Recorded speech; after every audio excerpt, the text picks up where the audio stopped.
કે માં જેવું આ દુનિયાની અંદર કોઈ છે નહીં અને થશે પણ નહીં, અને માનું ઋણ છે ને એ ક્યારેય આપણે ચૂકવી પણ નહીં શકીએ.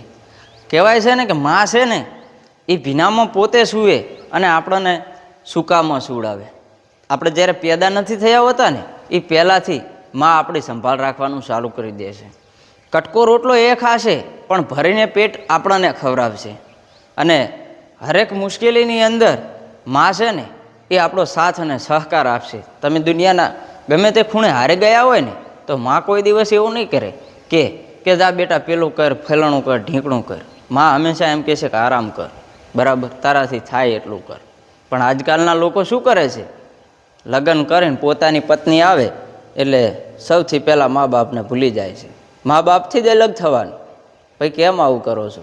જેમને તમને જન્મ આપ્યો છે, તમને મોટા કર્યા છે, કેટલી તકલીફો વેઠી છે, જ્યારે તો તમે બાપ બનશો, જ્યારે તમારી ખુદની પત્ની ઉપર વીતશે ને ત્યારે ખબર પડશે.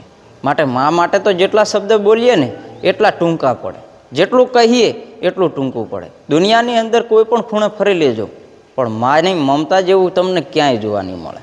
કારણ કે માં એ તમારું કોઈ દિવસ ખોટું નથી ઈચ્છતી, એ કોઈ દિવસ તમારા વિશે ખરાબ વિચારતી નથી. હંમેશા પોતાના સંતાનોને સુખી જોવા માગે છે, કોઈ દિવસ દુઃખી જોવા પણ નથી માગતી. બાકી મા માટે જેટલા શબ્દ કહીએ એટલા ટૂંકા પડે.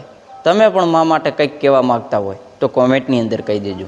વિડીયો સારો લાગ્યો હોય તો લાઈક અને શેર કરી દેજો. અને વધુ આવા વિડીયો જોવા માટે અત્યારે જ MB રાવલને ફોલો કરી નાખો.